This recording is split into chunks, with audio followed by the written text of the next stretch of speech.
আসসালামু আলাইকুম। Hello viewers, আজকে আমি আইছি ইলিশ মাছ নিয়ে। দেখেন, আমি একটা কড়াইতে তেল দিয়ে নিছি। ইলিশ মাছ কম বেশি সবাই পছন্দ করে, আর বেশিরভাগই কওয়া হয় যে বরিশালের মানুষ, পটুয়াখালীর মানুষ ইলিশ মাছের পাগল। এই যে আমি হলুদের গুঁড়া, লবণ দিয়ে ইলিশ মাছটা ভালো করে মাখাই নেই। এই কড়াইতে দিয়ে দিছি ইলিশ মাছ।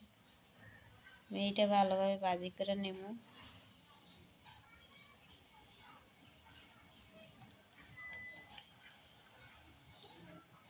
এই জায়গায় আমার সর্বমোট 2টা ইলিশ মাছ আছে।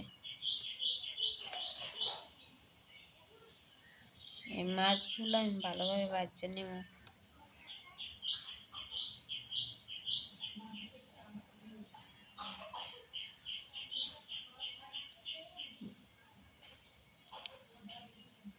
আমার মাছগুলা কইতে শুরু করছে, আমি উল্টে পাল্টে দিতে আছি। আমার এই ভিডিওগুলা না টাইনা সম্পূর্ণ ভিডিও দেখবেন ভাই।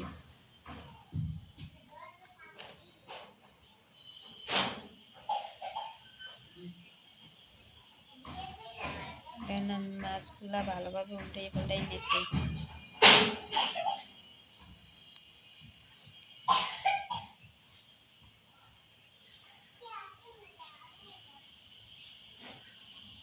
আমার মাছ ভাজা প্রায় হয়ে গেছে।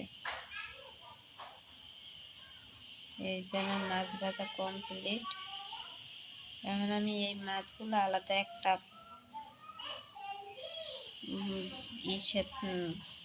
পেলায় উঠাই নেব। এই যে মাছগুলো উঠাই নিছি।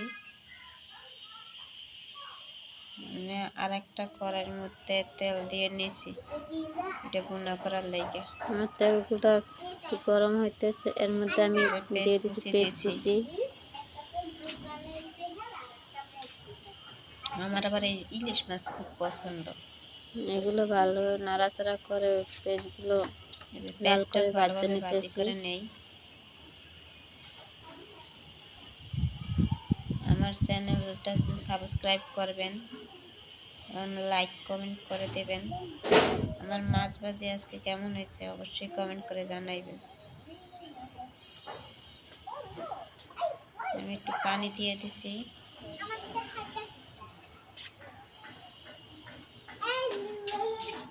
আমার পেস্টগুলো ভাজি প্রায় হয়ে গেছে।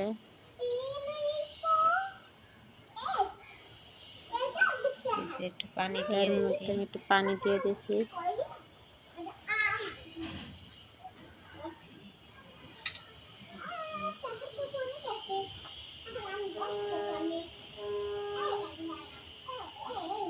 এরপর আমি দিয়ে দিলাম লবণ, হলুদের গুঁড়া, এই যে স্বাদ স্বাদ মতো মতো লবণ দিয়ে লবণ। দিছি।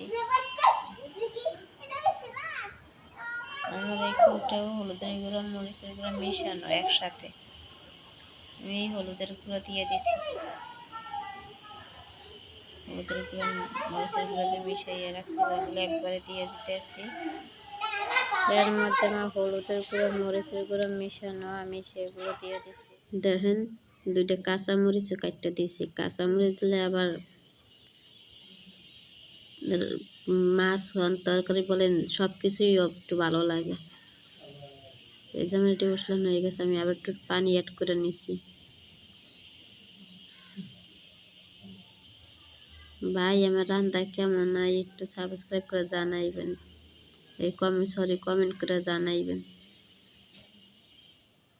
আমাকে একটা কমেন্টের কারণে আমার আরো ভিডিও ছাড়ার উৎসাহ বাড়বে।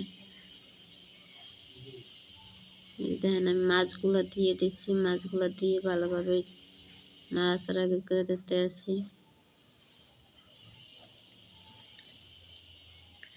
সবাই ভালো থাকবেন, সুস্থ থাকবেন। বিদায় নিলাম।